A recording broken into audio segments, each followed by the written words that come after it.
हम लोग भक्ति रसामृत सिंधु से पढ़ रहे हैं और 17वें श्लोक से आगे पढ़ेंगे।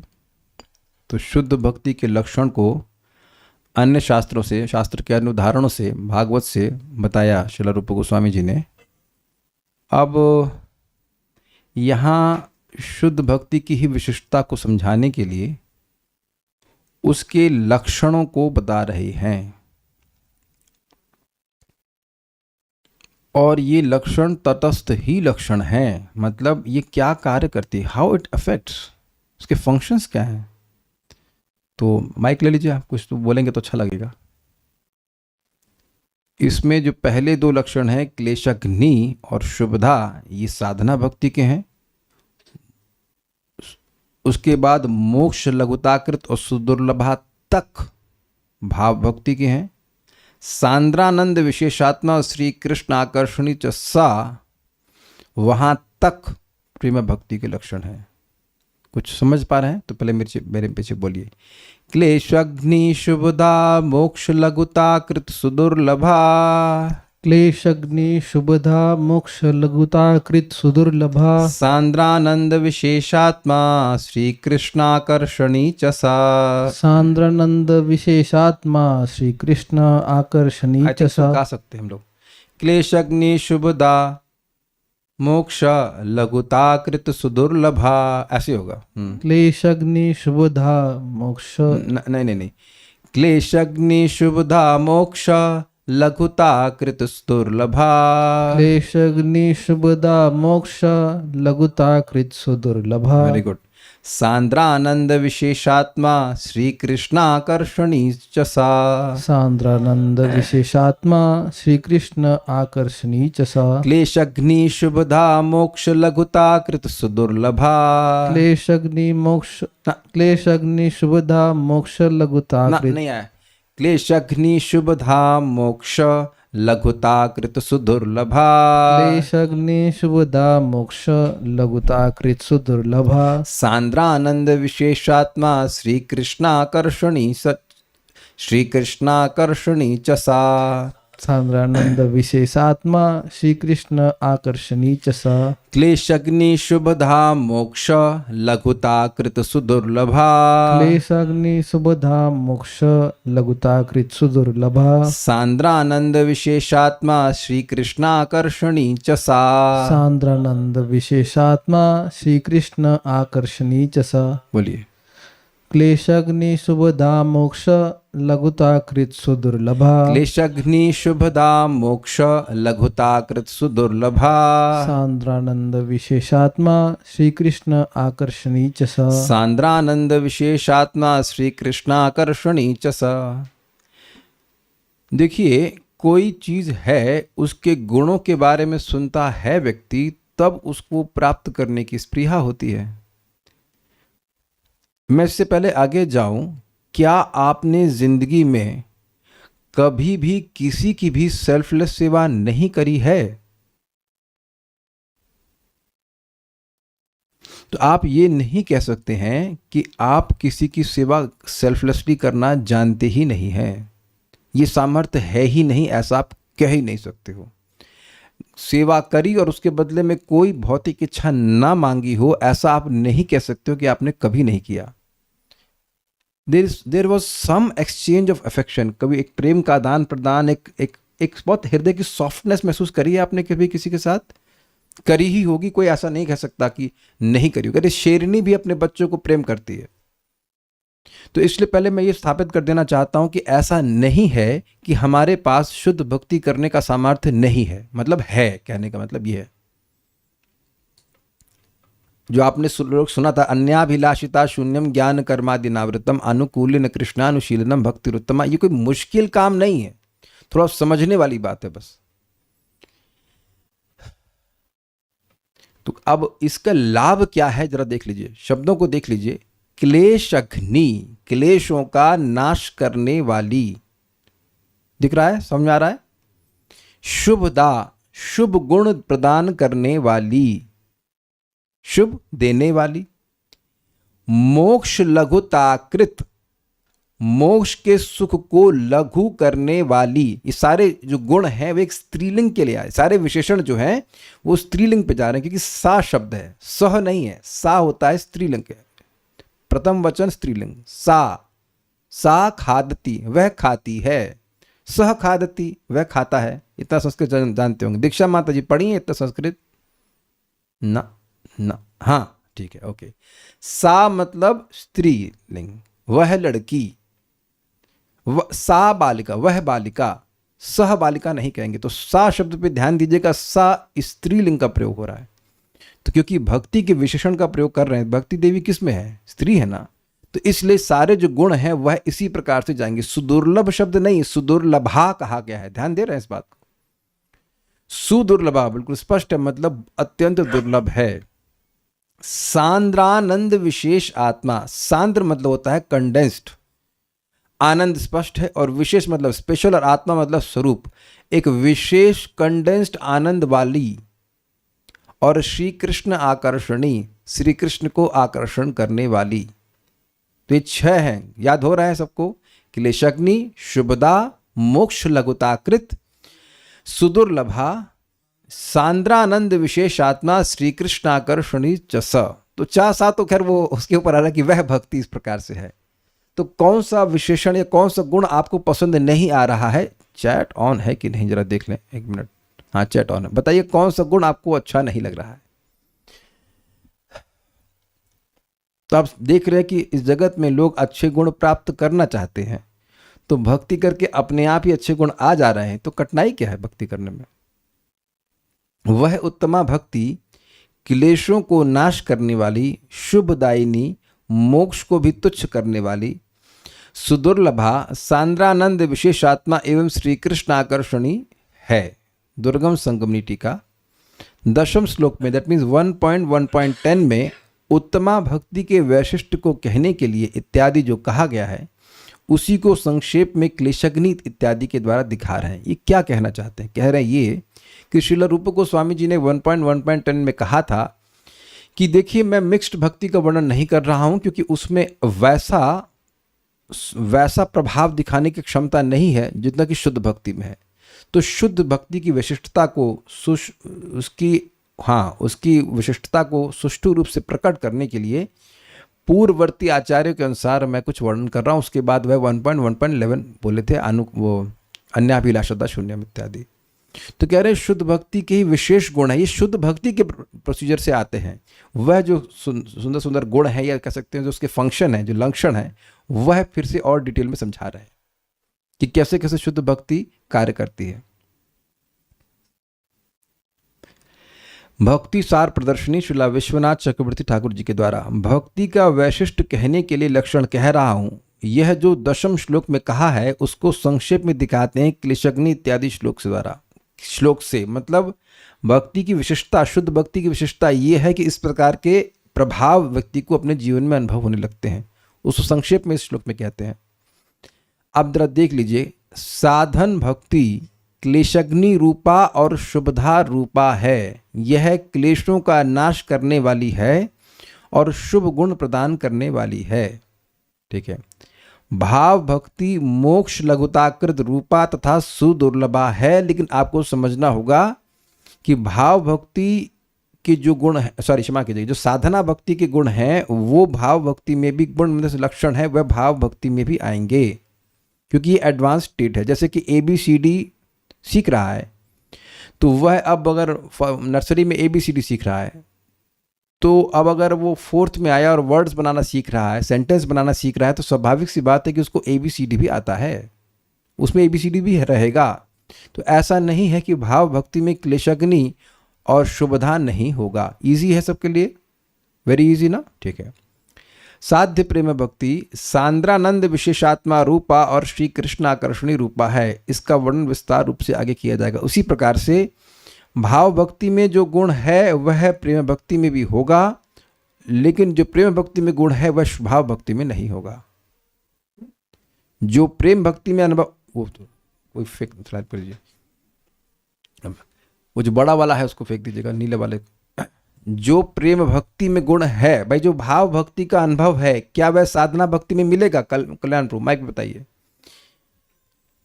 आप नर्सरी में ABCD सीख रहे हो तो आपको सेंटेंस बनाना सीख आ जाएगा? नहीं आएगा। तो लेकिन जब आप 4th में सेंटेंस बनाना सीख रहे हैं तो ABCD आता है, और सिंपल सी बात है। तो भाव भक्ति में अभी आपको भाव भक्ति का अनुभव हो रहा है कुछ, तो भाव भक्ति में साधना भक्ति का अनुभव, मतलब जो अनुभव है, जो जो जो लाभ है वो मिलेंगे, लेकिन साधना भक्ति में भाव भक्ति के लाभ नहीं मिल सकते हैं। डिफरेंट स्टेज है, सिंपल सी बात है। अग्रीड? ठीक है। अब इसको एग्जाम्पल से बता रहे हैं। वायु आदि भूत चतुष्टय जिस प्रकार उत्तरोत्तर भूत में अंतर्भूत होते हैं, उसी प्रकार पूर्व पूर्व का अंतर्भाव पर पर में होगा।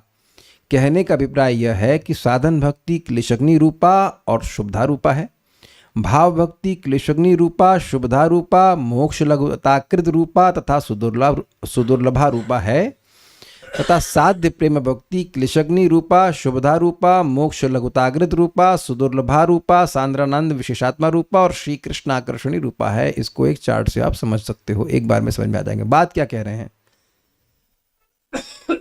देखिए,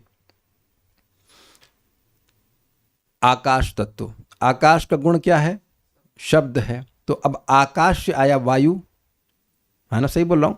तो वायु में आकाश है कि नहीं? ठीक है। अब वायु से आई अग्नि, तो अग्नि में वायु और आकाश दोनों हैं। अग्नि से आया जल, तो जल में अग्नि वायु आकाश तीनों हैं। और जल से आई पृथ्वी, पृथ्वी में पीछे के चारों हैं। उसी अर्थ में यहाँ पे कह रहे हैं। तो साधना भक्ति में क्लेशग्नि रूपा, शुभधा रूपा आया, 2 गुण आए। भाव भक्ति में 4 आ गए, क्लेशग्नि, शुभधा, मोक्ष लघुताकृत और सुदुर्लभा। और साध्य भक्ति में 6 के 6 आ गए। कुछ पूछ रहे हैं, हम साधना भक्ति कर रहे हैं किंतु इस दशा में भी हमें मोक्ष नहीं चाहिए, क्या फिर यह भी मोक्ष लघुताकृत हुआ? नहीं, इसको मैंने समझाया आपको। देखिए, भाव भक्ति में इतना सुख मिलता है कि मोक्ष का सुख कम लगता है, उसकी बहुत छोटा लगता है। अभी हमको वैसा सुख नहीं मिल रहा है, तो फिर प्रश्न होगा कि हम लोग मोक्ष क्यों टारगेट क्यों नहीं कर रहे हैं, भक्ति को टारगेट क्यों कर रहे हैं? तो विवेक के द्वारा एग्जाम्पल दिया गया था कि एकादशी के दिन हम लोग अन्न नहीं खाते हैं, तो हम लोग वहाँ पर विवेक का, बुद्धि का उपयोग करके नहीं खाते हैं। कभी कभी ऐसा हो जाता है भक्तों के संग कि नहीं याद रहता है एकादशी है और वो खा लेते हैं, कभी कभी गलती हो जाती है ऐसा। तो पॉइंट क्या है, शास्त्र के नियम से बुद्धि के द्वारा व्यक्ति विचार करता है कि एकादशी को अन्न खाना ठीक नहीं है, इसलिए वह अन्न नहीं खाता है। लेकिन कुछ साधु ऐसे होते हैं कि भजन में इतने सुख में निमग्न रहते हैं कि उनको अन्न खाना याद ही नहीं रहता, भोजन याद ही नहीं रहता। तो दोनों में अंतर देख रहे हैं ना। तो भाव भक्ति के स्तर पर बिल्कुल ऐसा सुख मिल रहा है कि वो मोक्ष का जो सुख है वो तो एकदम तुच्छ है, इसलिए वह त्याग देते हैं। अब एक चीज़ बताइए कल्याण प्रभु, कल आपके प्रश्न से कुछ मोक्ष की गंध आ रही थी कि नहीं, कि त्रिताप का निवारण हो जाए, ये हो जाए? आप बताओ, ईमानदारी से स्वीकार करो, करना ही पड़ेगा, बोलिए जी। हाँ। तो अब आप ये बताइए कि जो चीज़ भक्ति का मतलब गाड़ी में बैठे रहिए वो पीछे छूट ही जाएगी, तो उसके बारे में क्या चिंता करना? अब कुछ क्लियर हो रहा है ये सुन करके कि भाव भक्ति मोक्ष के सुख को लघु कर देगी, छोटा कर देगी, हीन कर देगी। जारी आगे तृण तुल्य चारी पुरुषार्थ। तृण मतलब समझते हैं, तृण समझते ना, घास। साइंटिस्ट पर कठिन प्रश्न आपके लिए, जब आप घर से यहाँ तक कितने तृण बिछे हो बताइए? पता नहीं। अच्छा, नहीं पता है तो जानने का प्रयास करेंगे? नहीं पता है तो जानने का प्रयास करेंगे आप आपके मेरे घर और आपके घर में कितने तृण हैं उसको गिनने का प्रयास कभी जीवन में करेंगे आप? नहीं करेंगे, क्योंकि उसकी वैल्यू ही नहीं है। आप समझ गए ना बात? तो भगवान की भक्ति का गंध भी मिल जाती है, तो अब उसके आगे सारे पुरुषार्थ एकदम तृण के समान लगते, उधर ध्यान ही नहीं जाता है, ध्यान ही नहीं जाता है। यही तो बात है। तो अब बताइए कि ये सुन करके आप किसको टारगेट करोगे? भाव भक्ति। और आपके पास साधन भी तो हैं, विष्णुदेव के 5 बाण है ना, वैष्णव की संगति हो रही कि नहीं, धामवास क्यों भाई है कि नहीं, विग्रह में कम से कम दर्शन करने जाते हैं, विग्रह की सेवा, उसके बाद भागवत श्रवण और नाम जप। कौन सा साधन नहीं है जो भाव भक्ति की प्राप्ति करा दे? अब बताइए। और इनका थोड़ा सा भी संबंध हो और अगर अपराध से रहित रहे, व्यक्ति अपराध से बचने का प्रयास करे, तो व्यक्ति अब हृदय में भाव उत्पन्न हो जाएगा। कृष्ण मंत्र एत स्वभाव जय जपे कृष्ण प्रति उपजाए भाव। कुछ क्लियर हो रहा है? जब भाव, यस सुदुर्लभ है, सब कुछ है, लेकिन उसका साधन तो है ना हमारे पास। अगर किसी को भाव भक्ति मिलती ही नहीं तो साधन भक्ति का मतलब क्या होता? ऐसी ट्रेन में कौन बैठेगा जो कभी अपने गंतव्य को पहुंचे ही नहीं? और एक जन्म या 2 जन्म जब कुछ भी लगे, लेकिन चीज अच्छी मिलनी चाहिए, है कि नहीं? अब जो मोक्ष से संतुष्ट हो जाए तो वो बेसिकली मूर्खता कर रहा है। भक्ति करके मोक्ष नहीं मांगना चाहिए, अपने आप जो चीज़ मिल जाती है उसके लिए प्रयास नहीं करना चाहिए। तो हम लोग शास्त्र सुन करके इस बात को निर्णय करते हैं कि हमें भक्ति करके क्या प्राप्त करना है। जैसे मैं कहूँ कि भक्ति करके व्यक्ति को धर्म करने के लिए भक्ति करनी चाहिए, तो आप क्या उत्तर देंगे कल्याण प्रभु? अभी समझ में आ जाएगा। आप अपने प्रश्न का उत्तर स्वयं दे देंगे। धर्म पुण्य प्राप्त करने के लिए भक्ति करनी चाहिए। ये बुद्धिमानी नहीं है, क्यों? कि वो स्वतः प्राप्त। Very good, very good. अच्छा, भक्ति करनी चाहिए पैसे प्राप्त करने के लिए? नहीं। तो पैसा तो आपके भाग्य में लिखा, ठाकुर जी देते ही हैं, जीवन के लिए चलाने के लिए कोई दिक्कत नहीं। अच्छा, भक्ति करनी चाहिए भोग प्राप्त करने के लिए? नहीं। नहीं। अब आप नहीं, लेकिन भक्ति करनी चाहिए मोक्ष प्राप्त करने के लिए? हाँ बोलिए, अरे बोलिए, हाँ बोलिए, क्या? नहीं। तो अब बुद्धिमान है तो बुद्धि लगाना चाहिए ना। देखिए एक बात समझ लीजिए, आपकी नीड क्या है भाई साहब? हमारी नीड है care and affection. We want to give and we want to receive, बस और कुछ नहीं चाहिए। ना हमें भौतिक सुख सुविधा चाहिए, ना कुछ चाहिए, हमें चाहिए अफेक्शन। एक व्यक्ति कहते हैं जिसको अफेक्शन नहीं चाहिए, प्लीज वोट कीजिए, कोई टप्पा लगाएगा इसके ऊपर।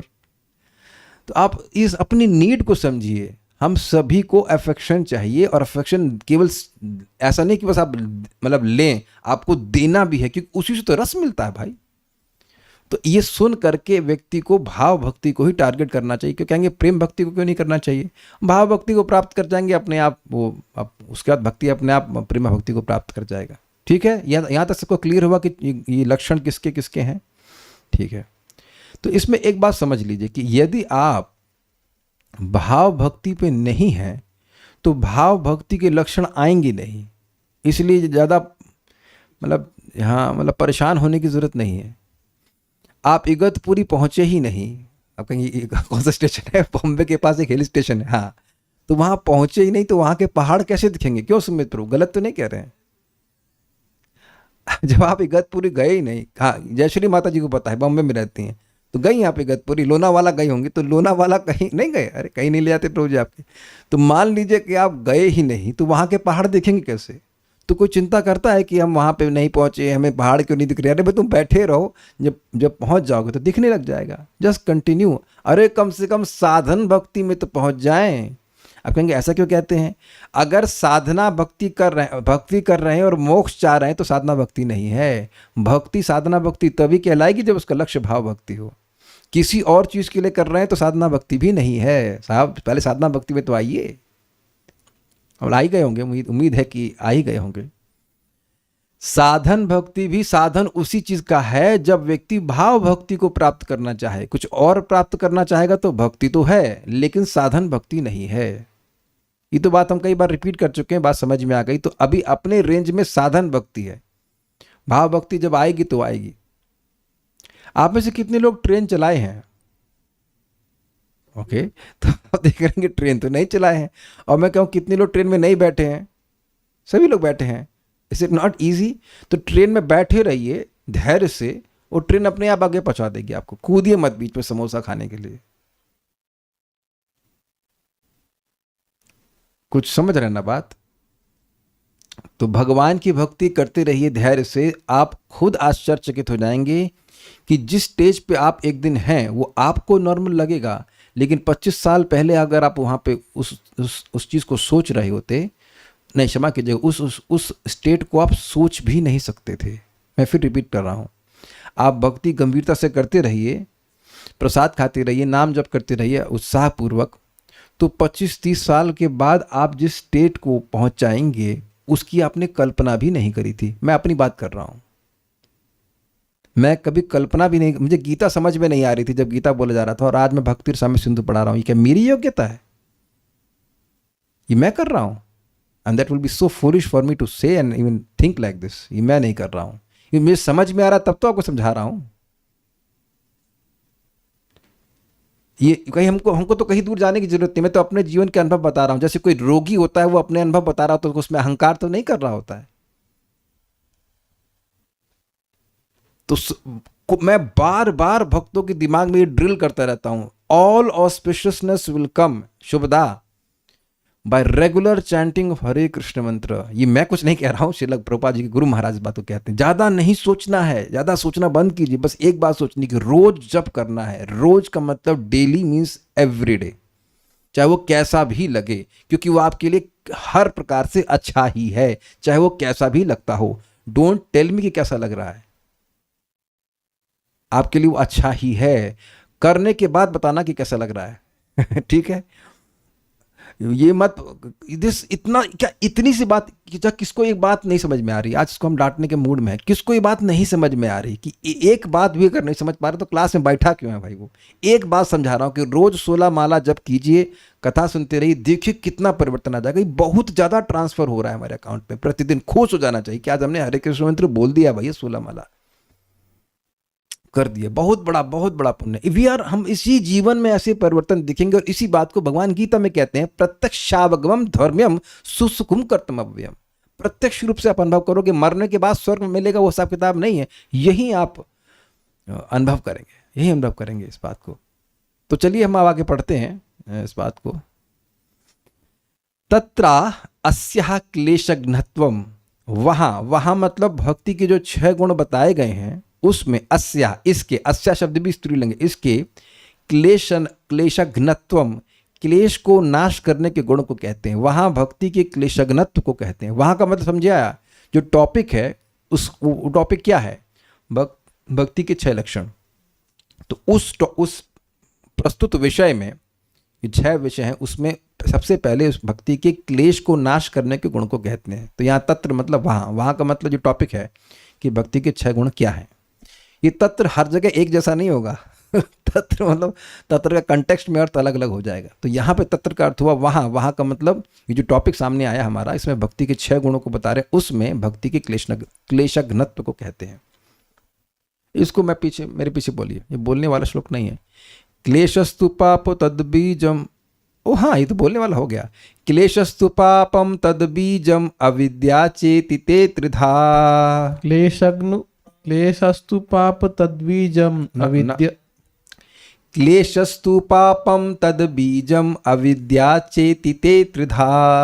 क्लेशस्तु पापम तद्बीजम अविद्या चेतिते त्रिधा। क्लेशस्तु पापम तद्बीजम अविद्या चेतिते त्रिधा।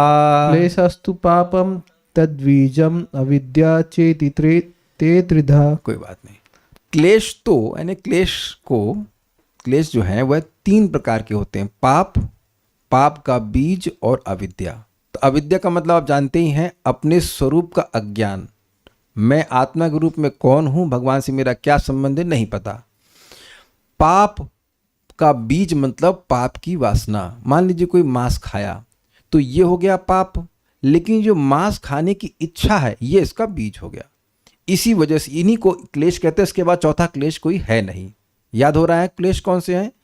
पाप का बीज और अविद्या।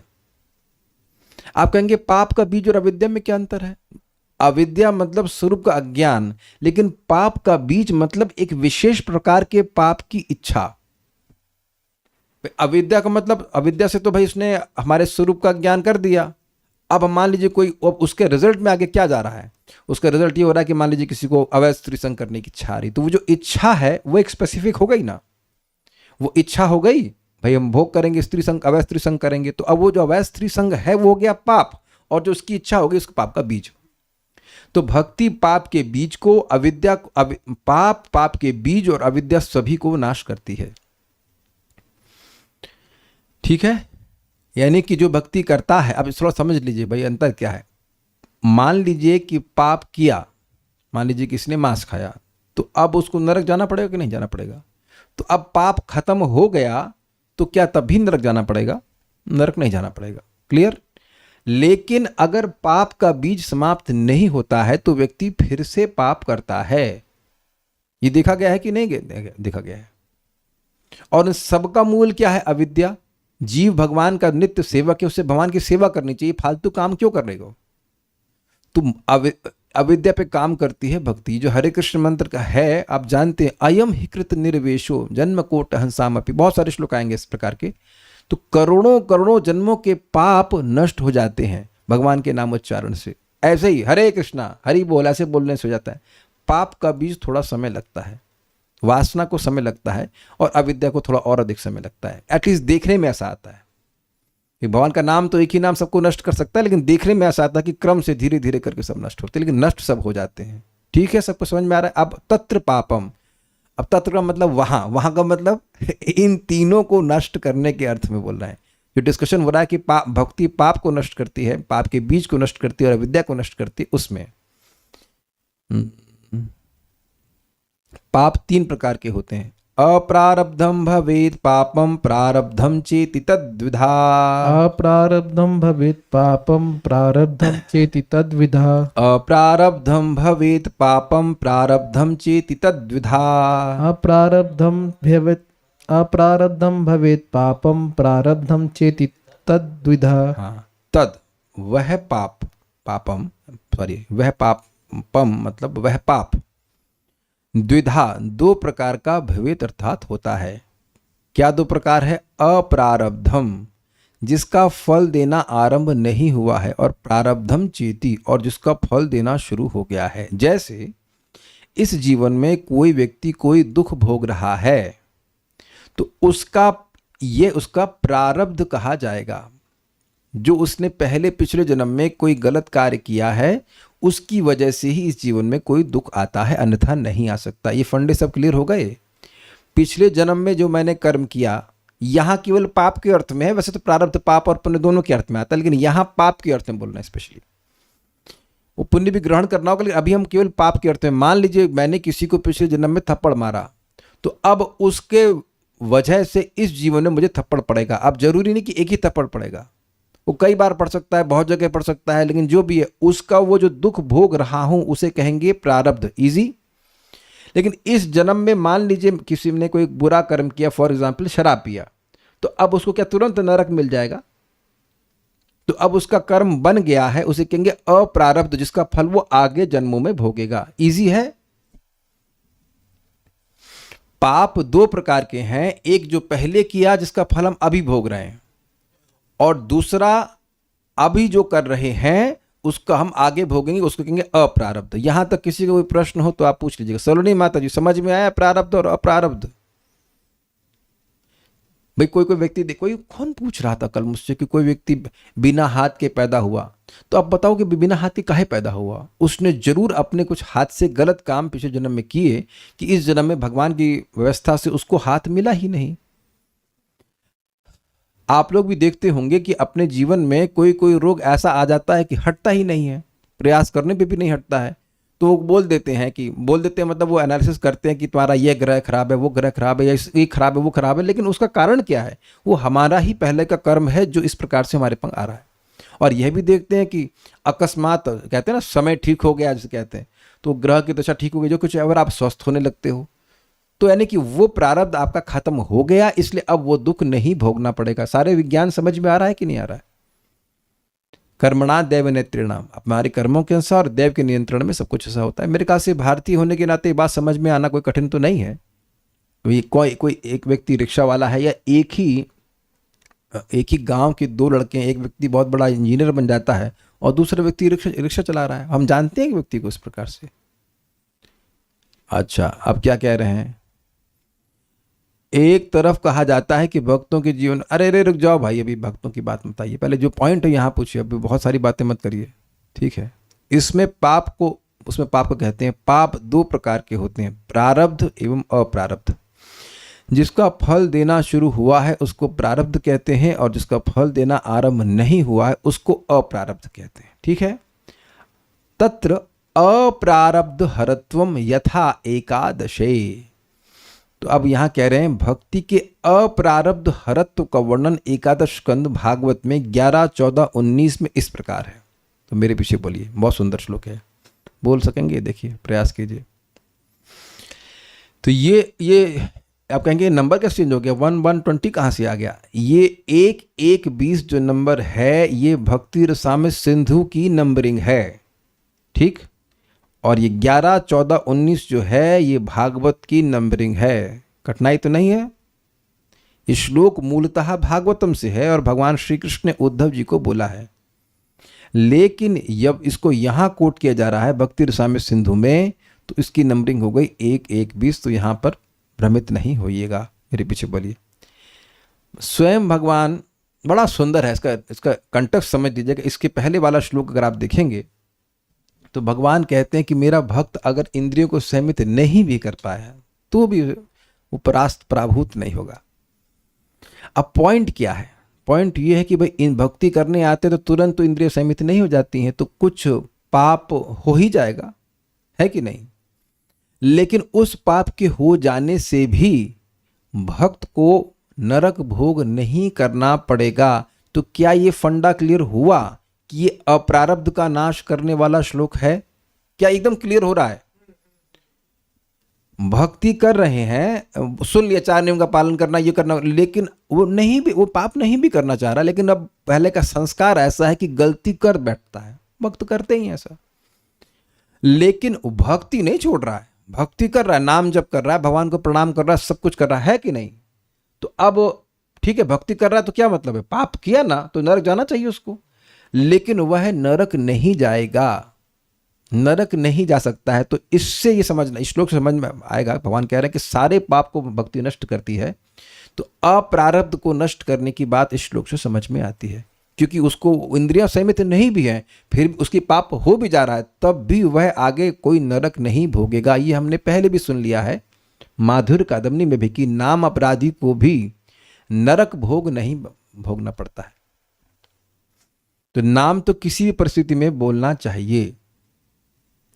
तो अभी हम श्लोक बोल लेते हैं पहले। यथाग्नि सुसमृद्धार्ची करोति एधांसि भस्मसात्। यथाग्नि सुसमृद्धार्ची करोति एधांसि भस्मसात्। तथा मद विषया भक्तिर उद्धवेनांसि कृतस्नशः। तथा मद विषया भक्तिर उद्धवेनांसि कृतस्नशः। ठीक ठीक ठीक, कोई बात, हो गया, ठीक है, अच्छा बोला। उद्धव, भगवान श्री कृष्ण स्वयं कह रहे हैं, जैसे दधकती हुई अग्नि लकड़ियों के बड़े ढेर को भी जलाकर खाक कर देती है, वैसे ही मेरी भक्ति भी समस्त पाप राशि यानी संचित अप्रारब्ध पाप को पूर्ण रूप से जला डालती है। ध्यान देने वाली बात थोड़ा है और उसको ध्यान दीजिएगा। ऐसा नहीं कहा जा रहा है कि इस जीवन में जो आपने पाप किए हैं बस वही अप्रारब्ध होंगे। अप्रारब्ध का स्टॉक पहले से भी आ रहा है, उसको समझ रहे हैं।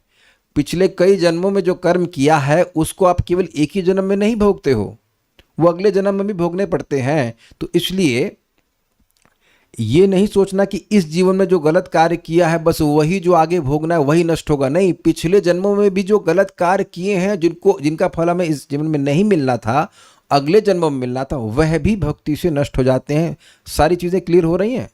This is so powerful. कितने लोग सब सुनकर भक्ति बंद कर रहे हैं? अब आप समझ गए नहीं मैंने प्रश्न क्यों किया? अब यह सब सुनकर भी कोई भक्ति बंद करेगा तो उसे उठाएगा कौन? उसको तो अल्लाह ताला उठाएगा। इतना महिमा सुनने के बाद भी अल्लाह ताला ही बोल रहे हैं सामने, भगवान ही तो बोल रहे हैं। इतनी सुंदर महिमा सुनने के बाद भी कोई बोलता रहे हमको टेस्ट नहीं मिला ही ना। अरे भाई, टेस्ट इसलिए नहीं मिला, अभी पूरा सफाई हुई नहीं है, सफाई होने दो। तो अब देख लीजिए श्लोक को, देखिए अन्वय देखिए। उद्धव जी को भगवान कृष्ण बोल रहे हैं, यथा जिस तरह सुसमृद्धार्ची, अर्ची मतलब मतलब प्रकाशमान, और अग्नि, तो सुसमृद्धार्ची मतलब धधकती हुई अग्नि। सुसमृद्धार्ची अग्नि, हाँ ठीक है, अग्नि मतलब आप पता नहीं देख पा रहे कि नहीं देख पा रहे। हमने इसको देखा है डिवोटी किचन में, वहाँ जब लकड़ी से भोजन बनता था तो आप सब लोगों ने देखा होगा, बड़ी बड़ी कढ़ाई होती है, इसमें खूब लकड़ी के लट्ठे डाले जाते हैं और सब भस्म हो जाता है, एक नहीं बचता है इसमें। सब ने इसको विजुलाइज तो कर ही लिया होगा। आजकल तो सब गैस से बनता है, लेकिन अगर लकड़ी से कहीं देखे हो खाना बनते हुए तो आप देख सकते हैं, विजुलाइज कर सकते हैं कि जितना भी उसमें लकड़ी दी जा रही है वो सब भस्म हो जाती है। एधांसी अर्थात ईंधन के ढेर को भस्म साथ जलाकर भस्म कर देती है। तथा उसी तरह मद विषया भक्ति, मेरी भक्ति कृतस्न एनांसी करोति, समस्त पापों को जलाकर भस्म कर देती है। अब बड़ी मजेदार बात है, आप में से कितनी माताजी लोग खाना नहीं, गैस खत्म करने के लिए गैस जलाती हैं? Please raise hands. ना, समझ में आ गया? आप खाना पकाने के लिए गैस जलाती हो, या अगर मान लो लकड़ी जला रही हैं तो लकड़ी भी इसीलिए जलाएंगी ताकि भोजन पके। तो अग्नि का उद्देश्य क्या है? अग्नि का उद्देश्य भोजन पकाना है। अग्नि का उद्देश्य लकड़ी जलाना नहीं है। लकड़ी तो जल जाती है, समझे? तो उसी प्रकार से यहां पे उदाहरण दिया जा रहा है कि मद विषया भक्ति, मद विषया मतलब जिस भक्ति के विषय भगवान श्री कृष्ण है। समझ में आया बात? यानी जिस भक्ति का उद्देश्य भक्ति प्राप्त करना है, भक्ति कर रहा है, तो वह एनांसी मतलब पापों को, और कृतस्नशः मतलब संपूर्ण हर प्रकार के पाप को वह नष्ट कर देती है। उद्धव ने प्रारब्ध और जो कुछ भी है उस सबको नष्ट करती है। जैसे एक अग्नि जितना भी ईंधन दिया जाए उसको नष्ट कर देती है। एक माता जी अपने पति के लिए बोल रही थी, प्रभु जी वो तो मेरे उनसे झगड़ा हो गया। क्यों झगड़ा हो गया? वो बस 16 माला करते हैं और अपनी प्रगति के लिए कुछ नहीं कर रहे हैं। तो हमने कहा ये बस है। तो पहले हम उनको डांट लगाए। हमने कहा क्या आप शास्त्र के अनुसार बोल रही हैं ये 16 माला करना आसान है कलयुग में? तो पहले आप भी तो नाम की महिमा से कुछ परिचित होइए, उसके बाद आप दूसरे को कुछ कहिए। अभी अगला वाला श्लोक देखिएगा किस प्रकार से आता है। तो नाम की महिमा शास्त्र से ना सुनने के कारण लोग इस प्रकार बस 16 माला ही करता है या करती है। दुर्गम संगमणि टीका, पाकादि के लिए प्रज्वलित अग्नि, लेकिन हम बात कुछ कहना चाह रहे थे भूल गए।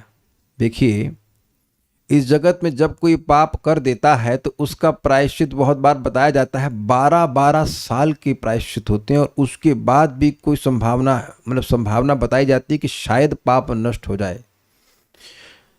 तो वहां पर प्रायश्चित का मुख्य प्रयोजन पाप नाश करना होता है और नहीं होते संपूर्णतः। और यहां भगवान की भक्ति उद्देश्य लेकर के भक्ति की जा रही है और गौण रूप से पाप नष्ट हो रहे हैं। कुछ भक्ति की आपको इंटेंसिटी समझ में आई? आपका पाप नाश करने की ओर ध्यान ही नहीं है, वो पता ही नहीं कब नष्ट हो जाता है। जैसे लकड़ी जब खाना बनाते हैं, आज खाना बनाना तो इस लोग याद करना कि गैस जब जला रहे होते तो आप तोलते हो आज कितना। हाँ चलो, आज माताओं के लिए एक बहुत कठिन होमवर्क है। जब आप गैस पे खाना बनाना तो तोलना सिलेंडर को, पहले कितना था, फिर जब सब्जी बना ली तो कितना होगा। Who cares about it? जो 1 महीने में एक बार खत्म हो जाता है तब आप उसको सोचते हो कि नया सिलेंडर लाना है। अग्रीड? यानी कि दोहर ध्यान ही नहीं है कि कितना खत्म हो रहा है। स्वीकार्य है कि नहीं? खत्म हो ही जाता, जलता ही, इसमें क्या कर सकते हैं।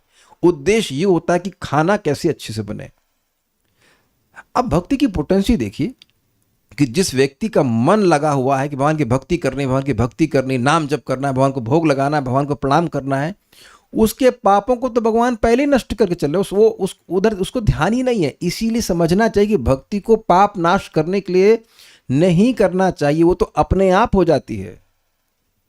कितनी सुंदर बात यहाँ पे बोल रहे हैं। और इसीलिए भगवान उद्धव जी को बड़े उत्साह से कह रहे हैं मेरी भक्ति कितनी सुंदर है कि जिन पापों को जीव नष्ट कर ही नहीं पाता वो बड़ी एक साइड गौण फल के रूप में नष्ट हो जाते हैं। दुर्गम संगमणि टीका, पाकादि के लिए पाकादि मतलब खाना बनाने के लिए या किसी और कार्य के लिए प्रज्वलित अग्नि जिस प्रकार काष्ठ समूह को जलाकर भस्म कर देती है, उसी प्रकार मद विषयक यथा कथंचित मतलब किसी प्रकार से श्रवणादि लक्षणा भक्ति समस्त पाप राशि को जला देती है। ये समझे बात, ये बड़ा मजेदार है। अग्नि में आपने लकड़ी ऐसे फेंकी या ऐसे फेंक दी या ऐसे फेंक दी या वैसे फेंक दी, तो सभी जो लकड़ी अग्नि में घुसेगी वो नष्ट होगी कि नहीं होगी? कोई विरोध है? ए हरि बोल। अब आपने ए हरि बोल बोल दिया या बी हरि बोल दें या सी बोल दें या कुछ भी बोल दें, तो पाप तो नष्ट हुए ना। जैसे हमारे हकीम जी बोलते हैं हाँ तो शुभ कृष्णदास जी जी बोलते हैं कभी, हाँ शुभ कृष्णदास जी, तो वो शुभ कृष्ण बोला। अब वो अच्छे व्यक्ति हैं क्योंकि शुभ कृष्ण बोलने में कोई कठिनाई नहीं है। और मैं भी जाकर के, जब भी कोई भक्त जाते हैं उनके पास, तो मैं कहता हूँ उनसे जाके बोलना कि शुभ कृष्ण ने भेजा है। अच्छा शुभ कृष्ण ने भेजा है, अच्छा हाँ वो हमारे पेशेंट है, शुभ कृष्ण हमारे पेशेंट। तो वो बोल बोल करके, उधर तो कोई भक्ति का एलिमेंट नहीं है, वो किसी तरह से कृष्ण मुख से आ गया, तो उनके पाप ध्वस्त हो गए कि नहीं हो गए? मैं आपको ये, हाँ आप मुझे याद दिला रहे हैं, तो हम नोएडा में गए थे हेड शेव कराने के लिए। तो वो जो शेव करने वाला था शायद मुसलमान था, तो दोनों आपस में खूब गंदी गंदी गाली बक रहे थे। तो हमने कहा आपको गाली ही बकना है ना तो हरामखोर बोलिए, क्या दिक्कत है? अब वो चुप, वो समझ गया कि क्या कहना चाहते हैं। हमने कहा बोलिए हरामखोर बोलिए, मेरे को नहीं बोल रहे थे, किसी को बोलिए। नहीं बोले। फिर बोलता है अच्छा इससे क्या हो जाएगा? अब जिंदगी में पहले क्या वो हरामखोर कभी नहीं बोला होगा, लेकिन जब मैंने उसे रिक्वेस्ट किया कि आप हराम बोलिए या राम वाला कोई भी बोले, तब वो चुप ना बोले। उसको भी विश्वास था कि कुछ है इसमें। ऐसे परम पूज्य राधा गोविंद महाराज कहीं गए थे, शायद कहीं प्रचार करने के लिए गए थे, तो वही कोई मुसलमान होगा दूर स्थान पर, तो बच्चों को भेजा, अपने शिष्यों को भेजा, कुछ बच्चों को, लड़कों को भेजा कि जाओ उसे बोलो हरे कृष्णा बोले। तो गए वहाँ पर, वो बोला कि आप बोलिए कि आप हरे कृष्णा बोलिए, तो नहीं बोला वो, हम नहीं बोलेंगे। तो फिर बड़े मायूस होकर के आए, तो महाराज बोले जाओ जाके पूछो कि क्या नहीं बोलेगा। तो लड़के गए, पूछे अच्छा महाराज जी पूछ रहे हैं कि आप क्या नहीं बोलेंगे? तो मैं हरे कृष्णा नहीं बोलूंगा। तो कहते हाँ आपने बोल दिया। तो अब आप देख रहे किसी प्रकार से बोल देने से वो है, अब उसके पाप तो खत्म ना। मेरा अनुभव है कि एक हमारा लैंप निकाल के देंगे जरा, समझाते हैं क्या है कि तो एन नंबर ऑफ टाइम्स मेरे से हुआ है। उसका तार निकाल दीजिए, बस यहाँ से आगे से निकल जाता है। हाँ दिखाइए, यस, ये हमारे भगवान जी का लैंप है, और इसमें बहुत एक टच, ये देखिए एकदम से बंद हो गया, एकदम टच वाला है, क्या कहते हैं उसको, हाँ जो भी, मतलब बहुत हल्का सा स्पर्श करने से ऑन लाइट ऑन हो जाती है। तो कभी कभी भगवान को इस समय सुबह उठाता हूँ, इसको रख दीजिए, तो मैं अब उसको ऑन करता हूँ और मेरा ध्यान इस पर होता ही कि मुझे बंद करना ही नहीं भगवान को उठाने का समय, लेकिन हाथ हल्का सा टच करता है तो बंद हो जाता है। उससे मुझे रोज याद आता है कि भाई हरि नाम, ऐसे भाई हरि निकल गया मुख से तो अब सारे पाप ध्वस्त। तो इसीलिए कहा है स्वयं चैतन्य महाप्रभु ने, जिसने एक बार भी भगवान का नाम बोला उसको सम्मान करो। सम्मान मतलब दूर सम्मान करो, अगर बर्ताव ठीक नहीं भी है तो भी सम्मान कीजिए, क्योंकि वो उसके सारे पाप ध्वस्त हो गए। ये बात है। तो इसीलिए कह रहे हैं अच्छा श्रवण आदि लक्षणा भक्ति का मतलब क्या? देखिए अब एक एक पॉइंट कितना महत्वपूर्ण है। एक माता जी हैं, वो इंग्लैंड से फ़ोन करी मेरे को, वो भारत में अपनी मामी को प्रवचन करती थी, कथा सुनाती थी। तो अब उनकी मामी जप ना करे, उन्हें कथा सुनना बड़ा अच्छा लगता है लेकिन जप नहीं करती थी। तो थोड़ा वो गुस्से में बोली कि आपको कुछ करना भी चाहिए। बट वो गलत नहीं बोल रही थी कि आप जप करो, लेकिन अब पता नहीं क्या उनका सिस्टम है, वो जप नहीं करना चाहती थी, वो भगवान के बारे में सुनना चाहती थी। तो वह भी उनके पाप को नाश करने वाली है। अगर किसी को कथा सुनता रहेगा, एक दिन उसके कुछ पाप नष्ट होंगे, जो भी मतलब उसके जो अनर्थ है वो नष्ट हो जाएंगे, तो वो अब जप करने लगेगा। हमारे पास प्रमाण है, एक हमारे रिश्तेदार हैं, उनको 20 साल से कह रहे थे कि आप जप कीजिए, कभी करते कभी छोड़ देते, कभी करते कभी छोड़ देते, लेकिन नियमित रूप से भागवतम के प्रवचनों को सुन रहे हैं। तो बाद में मालूम चला कि मतलब प्रभु जी ने बताया कि 16 क्या 32 माला जप करने लग गई। वो एक ब्लॉकेजेस हृदय में रहते हैं कि मुझे नहीं करना है, एक अवर्जन रहता है, वो सब खत्म होता है। यानी कि प्रसाद खा रहा है, भगवान की कथा सुन रहा है, नाम जप कर रहा है, धाम में आया, वैष्णव की संगत का किसी तरह भक्ति का संपर्क हो जाएगा तो उसके पाप नष्ट हो जाएंगे। इसीलिए भक्तों, आप जिन लोगों को भी भक्ति में लेके आ रहे हो, आप अच्छी बात है, आप स्थिर रहिए, लेकिन जिनको ला रहे हैं उनसे ये उम्मीद मत कीजिए कि वो स्थिर ही रहेंगे, लेकिन कम से कम कुछ भक्ति का संपर्क बना रहे। और मैं भी भक्तों से निवेदन नहीं करता हूं कि आप रोज दिख जाओ एक बार जप में, तो उसके बाद तो आप लोग 2 4 5 माला करके ही जाएंगे, है कि नहीं? नहीं दिखे तो मतलब काफी संभावना है कि शायद उस दिन जप ही ना किया हो। ऑल्दो मैं ये ऐसे रूल आउट, मैं से नहीं एकदम नहीं बोल सकता कि नहीं करेंगे आप, लेकिन बहुत ऐसा हमने भक्तों के बारे में सोचता था कि हाँ वो नहीं दिख रहे हैं तो भक्ति कर रहे होंगे, और मालूम चला कि नहीं कर रहे हैं। तो अब ये एक चीज बार बार होते हुए दिख रहा है तो बेहतर है कि हम बेटर, क्या कहते हैं उसको, better to be safe than sorry. आप सोचिए ना कि जूम पे हम लोग जब आते हैं सब ऐसे, आप ये भक्त लोग दिख रहे हैं, कितनी आसानी से हम लोग सब चीज़ों को पढ़ पा रहे हैं, पता ही नहीं चला एक घंटा कहाँ निकल गया। उम्मीद है कि नहीं पता चला होगा, मैं नहीं तो पूरा जिंदगी निकल जाएगी और कुछ नहीं ना, जब पता ना कितने साल बीत गए और जप नहीं कथा नहीं ऐसे करके बीत जाएगा समय। तो हम खाली ये बोल रहे हैं कि हर दिन भक्त का किसी ना किसी भक्ति के संपर्क में होना चाहिए, ये बात बताना चाहता हूं। क्योंकि जैसे भी भक्ति कर रहे हैं, भक्ति का संपर्क है, वह पाप का नाश करेगी और उससे आपके बहुत बड़ा फायदा होने वाला है, बहुत सारे क्लेश नष्ट होंगे।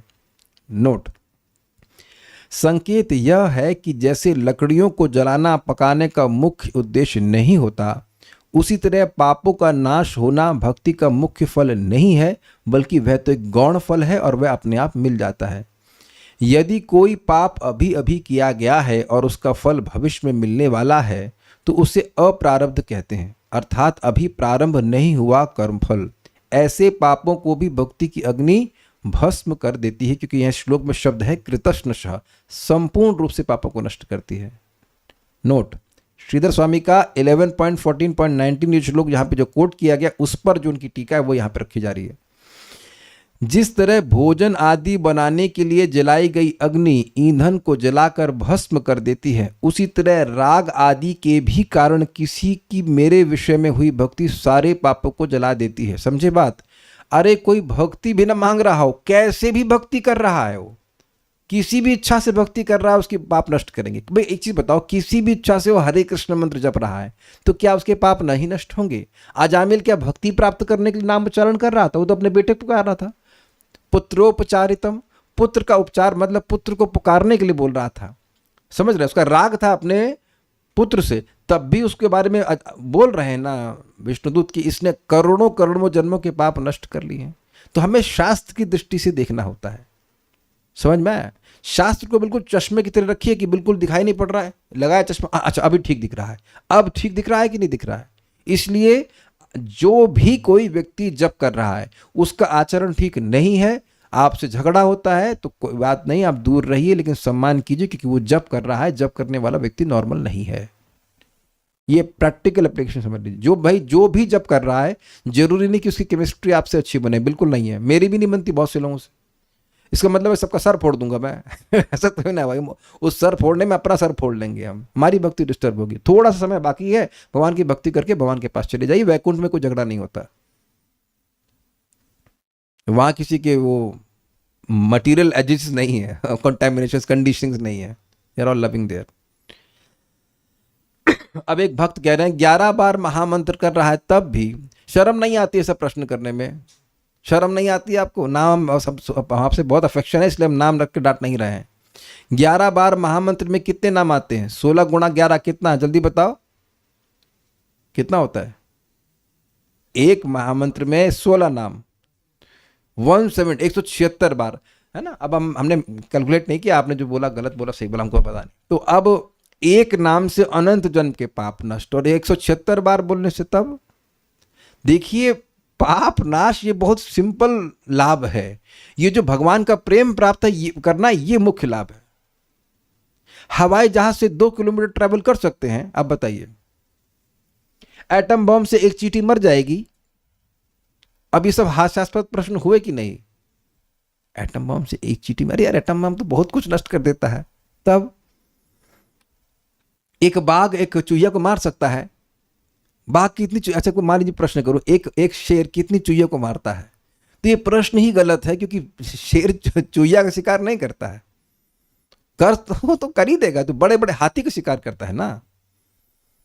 ये अविश्वास भी तो प्रॉब्लम है, ये अविश्वास भी तो अपराध है। मैं कई बार एग्जाम्पल दिया, वो ला सकते हैं। एक प्रोबायोटिक रखा है वहां पे, उधर एक ब्लू कलर के डब्बे में। यस, हाँ, very good, thank you. Yes yes yes, please please, फटाफट। अब इसमें लिखा हुआ है, इस प्रोबायोटिक में क्या लिखा है भाई? 50 मिलियन नहीं बिलियन, 50 बिलियन बैक्टीरिया इस गोली में है। तुम माता दिख लिया, देख लेंगे, गिनेंगे इसको आप। जो लिखा हुआ है वही तो विश्वास करेंगे। आप क्या करेंगे बताइए, और कोई तरीका गिनेंगे क्या? और अच्छा नहीं है क्या? अच्छा एक और बात है, पाप क्या है? शास्त्र के विरुद्ध आचरण को पाप कहते हैं। तो यानी शास्त्र ही निर्णय कर रहा है ना कि शराब पीना पाप है, उसकी वजह से नरक जाना पड़ेगा। तो वही शास्त्र समझा रहा है कि एक ही नाम से अनंत जन्म के पाप नष्ट होते हैं। तो शास्त्र की एक बात को स्वीकार करना और दूसरी बात को स्वीकार नहीं करना क्या सही है? आप बताइए। यही बात तो हम पूछे थे परम पूज्य राधा गोविंद महाराज से, महाराज ये कैसे समझे कि एक ही नाम से सारे पाप नष्ट हो जाते हैं? तो महाराज कहे आप अपनी बुद्धि क्यों लगा रहे हैं, शास्त्र में लिखा है ना। ठीक है, समझ में आ गया? कैसे भी नाम उच्चारण कर रहा है, आपको लग रहा है कि आज कुछ नहीं हो रहा है, वो नाम उच्चारण करते रहने दीजिए, उनको डिस्टर्ब नहीं कीजिए, और आगे देखिएगा बहुत बड़ा लाभ होगा। इस तरह से श्री भगवान भी अपनी भक्ति की महिमा का वर्णन बड़े आश्चर्य से करते हुए कहते हैं कि अरे उद्धव सुनो। मतलब यहाँ पे उद्धव शब्द आया है, उससे सूचित हो रहा है कि भगवान को भी आश्चर्य हो रहा है, देखो कितनी अद्भुत मेरी भक्ति है कि हर प्रकार के पाप को नष्ट करती है। मेरा मन कर रहा था कि इस श्लोक को भी हम एक सेकंड ओके पढ़ा दें, तो जिसको जाना है कहीं वो जाए। अब जिसको प्रारब्ध हटवाने हैं वो पढ़ ले उसे सुन ले, हमें कोई आपत्ति नहीं है, मजा आ जाएगा। ये वाला तो बहुत ही मजेदार है भाई, कि प्रारब्ध को भी हट नष्ट करती है। प्रारब्ध समझ में आ रहा है? ये जो मेरा नाक है, ये मेरे कान है, ये शरीर मिला, इसे प्रारब्ध कहते हैं। जो अब आप भोग रहे हो उसको भी नष्ट कर, उसको जो जिस कर्म को भोग रहे हैं उसको भी भक्ति नष्ट करती है। उसका वर्णन है, और बड़ा बढ़िया श्लोक है, मजा आ जाएगा सुन करके। जिसको मजा लेना है वो रुके, जिसको बोर होना है, जिसको दुख भोगने है वो जाना चाहे जाए, हमें कोई आपत्ति नहीं। इसको तो पढ़ाए बिना रुकेंगे नहीं, बहुत बड़ा श्लोक है। 333.6 नोट बुक में रख लीजिएगा। ये दो श्लोक बड़े जबरदस्त हैं, 333.6 और 7, दोनों नाम की महिमा के बड़े बढ़िया श्लोक हैं। प्रारब्ध हरत्व का वर्णन श्रीमद् भागवत के स्कंद 3.33.6 में इस प्रकार है। यह श्लोक माता देवहूति ने अपने बेटे जो कि विष्णु के अवतार हैं अर्थात भगवान कपिल देव को बोला है, और सभी विष्णु के स्वरूपों पे घटित होगा। मैं बोलूंगा, मेरे पीछे बोलिएगा, ये गा सकते हैं। यन्नामधेया श्रवणानुकीर्तनात् यत् प्रहवणाद् यत् स्मरणादपि क्वचित्। यन्नामधेया श्रवणानुकीर्तनात् यत् प्रहवणाद् यत् स्मरणादपि क्वचित्। स्वादोऽपि सद्यः सवनाय कल्पते कुतः पुनस्ते भगवन्नुदर्शनात्। स्वादोऽपि सद्य सवनाय कल्पते कुतः पुनस्ते भगवान्नुदर्शनात्। यन्नामधेय श्रवणानुकीर्तनात् यद् प्रहवणाद् यत् स्मरणादपि क्वचित्। यन्नामधेया श्रवणानुकीर्तनात् यत् प्रहवणाद् यत् स्मरणादपि क्वचित्। स्वादोऽपि सद्यः सवनाय कल्पते कुतः पुनस्ते भगवन्नुदर्शनात्। स्वादोऽपि सद्य श्रवणाय कल्पते कुतः पुनस्ते भगवान्नुदर्शनात्। तो यहाँ माता देवहूति भगवान कपिल देव को कह रहे हैं कि हे भगवान, यद्यपि बेटे हैं लेकिन जान रहे हैं कि मेरे बेटे हैं लेकिन ये भगवान हैं, आपके नामों का श्रवण या कीर्तन करने से। श्रवण या कीर्तन करने का मतलब क्या हुआ? मान लीजिए मैं बोल रहा हूँ हरे कृष्णा, तो आपने तो नहीं बोला, आपने सुन लिया। आप लोग बोलेंगे तो मुझे नहीं सुनाई पड़ेगा आप तो टाइप कर सकते हैं या वटेवर। कोई बोला हरे कृष्णा और किसी ने सुना तो उसके पाप नष्ट, या खुद ही बोला तो सुना, तो फिर श्रवण कीर्तन दोनों हो जाएगा। लेकिन या लगाने का मतलब है कि दोनों में से कोई एक भी ऑप्शन, समझे? तथा भूले भटके कभी कभी आपका वंदन या स्मरण करने से कुत्ते का मांस खाने वाला चंडाल भी तत्काल सोमयाजी ब्राह्मण के समान पूज्य हो जाता है। फिर आपका दर्शन करने से मनुष्य कृतकृत्य हो जाए, इसमें तो कहना ही क्या। तो यहाँ कैमुत्य लगाया गया है।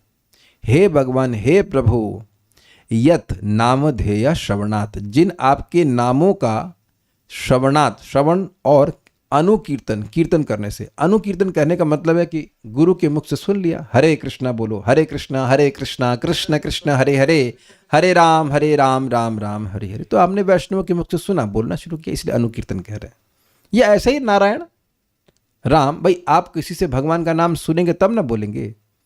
अजामिल भी कहीं सुना होगा नारायण नाम अच्छा है, तब ना वो अपने बच्चे का नाम रखा। भाई कोई शब्द तो आप तभी बोलोगे जब सुनोगे ना, कि बिना सुने ही बोलना शुरू कर देते हैं। बिना सुने बचपन में बोल सकते हैं वाह वाह वाह लेकिन ऐसे उसमें तो भगवान का नाम नहीं आएगा।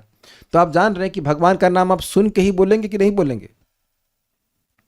जैसे एक भगवान का नाम था अक्षज, वो आपने भी कुछ दिन पहले भागवत में सुना था। उससे पहले अक्षज नाम भी हो सकता है भगवान का, ये तो नहीं आपने सुना था। जो ब्रह्मा जी की नासिका से प्रकट हुए भगवान वराहदेव का नाम है अक्षज, और एक भगवान का नाम है अधोक्षज। तो आप जान रहे हैं कि जो भी भगवान के नाम है वो शाश्वत है, लेकिन आपकी जीभ से तभी प्रकट होगा जब आप उसे कहीं से सुनेंगे। तो इसलिए कहने अनुकीर्तन। कहने का मतलब कोई व्यक्ति हरे कृष्ण बोल रहा है, आपने सुन लिया तो पवित्र हो जाएंगे, और बोलने और सुनने के बाद कोई बोल रहा है तो वह भी पवित्र होगा। क्वचित का मतलब है भूले भटके कभी कभी। अब आप देखिए कि वो वही यही बात मैं बताना चाह रहा था कि कोई व्यक्ति 16 माला जप कर रहा है रोज, तो क्या वह भूले भटके कर रहा है? वरुण प्रभु आपका क्या रियलाइजेशन है? कोई अगर रोज किसी कार्य को कर रहा है तो वो भूल के कर रहा है? ये बताइए। यहां लिखा है कि भूला भटका कहीं ना राम बोल दिया, नारायण बोल दिया, तो वह तुरंत ब्राह्मण के योग्य हो जाएगा। और कोई रोज 16 माला कर रहा है तो भूल के कर रहा है। ये भूल हम रोज करते हैं। ये बताइए, आप लोग भूले भटके 16 माला करते हैं कि याद करके करते हैं? और कोई भी 16 माला कर रहा है तो इसे याद करके करना पड़ेगा कि ऐसे ऐसे गलती से 16 माला कर लेगा? कुछ क्लियर हो रहा है? मैं इसीलिए उस वक्त को बोला कि आप आइए हमारे संग पढ़िए, तब आपको समझ में आएगा एक क्वचित सबसे कितना जबरदस्त अंतर आ रहा है। क्वचित, ये क्वचित किसी से लगा दीजिए। कभी भूला भटका उसने सुन लिया या भगवान का नाम बोल दिया, यत प्रहवणात, या आप जिन आपके वंदन से कभी वंदन कर लिया, गोविंदम आदि पुरुषम तम हम भजामि। मुझे याद है कि हम सिडोरा गांव में गए थे, तो जिस घर में हम रुके थे, तो वहाँ की जो बहू थी वो भी कुछ भक्ति में आ गई थी। तो सुबह उठते ही उन्हें वो गोविंदम आदि पुरुषम वाला भजन या दामोदर अष्टकम वगैरह, हाँ दामोदर अष्टकम लगा दिया। तो वो भूले भटका ही हो तो वंदन हुआ ना। वो कोई ऐसा नहीं कि बहुत उनको भक्ति कर रही हो, जप कर रही हो, नियमित रूप से, ऐसा नहीं है। लेकिन भगवान का यश उसमें है तो वो बोली कि नहीं बोली, है ना। इस प्रकार से तो कभी कभी भूले भटके भी लोग भगवान का वंदन कर देते हैं। यत स्मरणात्, जिन आपके स्मरण से, या कभी कभी चलो भैया वृंदावन का स्मरण हो गया या भगवान कृष्ण का स्मरण हो गया। मतलब ये सब बातें बोली जा रही उन लोगों के लिए कि जो अब प्लान वे में भक्ति नहीं कर रहे हैं, गलती से भक्ति कर दे रहे हैं। स्मरण कर लिए, कीर्तन कर लिए, श्रवण कर लिए, या प्रणाम कर लिए, वंदन कर लिए, कुछ भी गलती से कर लिए, ये बात बोल रहे हैं। ऐसा व्यक्ति भी श्वाधा अपि, 2 अपी है इसमें, ऐसा व्यक्ति भी जो भूले भटके भक्ति कर लिया गंभीरता से नहीं, और जो चांडाल भी क्यों ना हो। तो 2 कैमुत्य लग गए। एक, जब गंभीरता से भक्ति नहीं कर रहा है तो जो गंभीर, वो इतना योग्य हो गया ब्राह्मण के बराबर, तो जो गंभीरता से भक्ति करेगा उसका क्या कहना। और अगर चांडाल भी, डबल कैमुत्य, अगर चांडाल भी अगंभीरता से भक्ति कर रहा है, भूला भटका भक्ति कर रहा है, तो उसकी जो चांडालत्व है वो अयोग्यता नष्ट हो गई। तो फिर गंभीरता से भक्ति करने वालों को तो कहना ही क्या। कुछ समझे बात आप? 2 अपी हैं इसमें। जब मैं इसका अन्वय कर रहा था तो मुझे लगा एक ही अपी है, लेकिन तब श्लोक में देखा नहीं नहीं नहीं, 2 अपी हैं भाई, इसमें 2 अपी हैं। श्वाधा, चांडाल भी सद्य तुरंत सवनाया, सोमयाजी ब्राह्मण के समान कल्पते, अर्थात पवित्र हो जाता है, यानी समर्थ हो जाता है। तो अब प्रश्न होगा कि फिर वो यज्ञ करता क्यों नहीं? इसका मतलब क्या है? देखिए, कोई व्यक्ति जेल में रह रहा है, कैदी है, तो क्या वह सरकारी नौकरी कर सकता है? नहीं कर सकता है। लेकिन अगर वह जेल के बाहर आ गया तो उसका जो बैन था वो समाप्त हो गया कि नहीं? अब उसके लिए थोड़ी, वो अगर चाहेगा तो कुछ मतलब पढ़ाई लिखाई करेगा तो वो नौकरी कर सकता है। समझे बात? तो जो चांडाल तो कभी सोम यज्ञ कर ही नहीं सकता है। तो चांडाल होना ये उसका प्रारब्ध है, पिछले जन्म के बुरे कर्मों के वजह से व्यक्ति ऐसी जाति को प्राप्त होता है जो कुत्ता खाती है। कुछ समझे बात? तो वह तो इस जन्म में कभी यज्ञ नहीं कर सकता है, उसको कोई मतलब ही नहीं करने का। तो वह चांडालत्व जो निषेध है, कि वो जो बैन है वह समाप्त हो गया। लेकिन अगर उसको यज्ञ करना है तो ट्रेनिंग तो लेनी पड़ेगी ना, इसलिए वो तुरंत यज्ञ नहीं करेगा। और दूसरा एंगल यह है कि जब व्यक्ति भगवान का नाम जप कर रहा है तो वो सोम यज्ञ काहे करने के चक्कर में पड़ेगा। लेकिन एक बात बता रहे हैं कि सद्गुण कितना निर्माण हो जाता है भगवान की भक्ति की, वो भी ये ना केना प्रकारेण भक्ति के द्वारा। पुनः ते दर्शनात्मुकता, फिर आपका दर्शन करने से कृतकृत्य हो जाए, इसमें बात ही क्या है। तो इस श्लोक तो बिल्कुल स्पष्ट समझ में आ रहा है ना, जिनके नाम का श्रवण करने से, कीर्तन करने से, उनका वंदन करने से या स्मरण करने से भी, क्वचित मतलब किसी भी तरह से, भूले भटके कैसे भी करने से, श्वाधा अपि मैंने कि कुत्ता खाने वालों के पैदा हुआ व्यक्ति भी सद्यः सवनाय कल्पते, तुरंत ही सवन यज्ञ करने के लिए योग्य बन जाता है। करता नहीं है लेकिन योग्य बन जाता है, उसकी जो प्रारब्ध है वो नष्ट हो जाता है। कुतः पुनस्ते भगवन दर्शना, तो आपका दर्शन करने से फिर कितना लाभ होगा। मतलब मैं आपकी माँ के रूप में आपका दर्शन कर रही हूँ, मेरा तो कहना ही क्या। दुर्गम संगमनी टीका, अब इसको थोड़ा पढ़ लीजिए, पढ़ना पड़ेगा और थोड़ा समझिए। स्वादत्व, कुत्ते का मांस खाने वाला, कहने से कुत्ते का मांस खाने वाली जाति विशेष को ही जानना होगा, क्योंकि श्वानम अत्ति इति इस निरुक्ति से अर्थात कुत्ता खाता रहता है, इसमें वर्तमान काल प्रयोग हेतु क्रव्याद कच्चा मांस खाने वाला शब्द के समान कुत्ता का मांस खाने का स्वभाव है जिसका प्राप्त होता है। पूरा पढ़ूंगा फिर समझाऊंगा। नोट, यह श्वाद शब्द की व्युत्पत्ति श्रीला श्रीधर स्वामी ने इस श्लोक की टीका में श्वादा का मतलब लिया है श्वानम अत्ति, जिसका कुत्ता खाने का स्वभाव है वर्तमान में, अर्थात जो व्यक्ति कुत्ता खाने वालों क्या पैदा हुआ है। कदाचित कुत्ते का मांस खाने के प्रायश्चित की बात होने पर श्वानम अत्ति में अत्ति के स्थान पर श्वपच अर्थात कुत्ते का मांस पकाने वाला, इससे कुत्ते का मांस खाने, क्या बोल, कुछ मिस्टेक हुआ, सॉरी।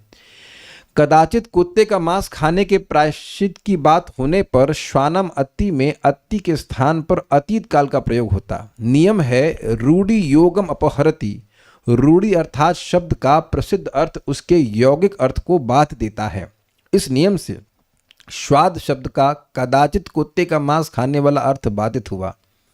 इसलिए श्रीधर स्वामी पाद श्वाद की टीका करते हुए कहते हैं श्वाद अर्थात स्वपच अर्थात कुत्ते का मांस पकाने वाला, इससे कुत्ते का मांस खाने वाली जाति विशेष की ही सूचना मिलती है।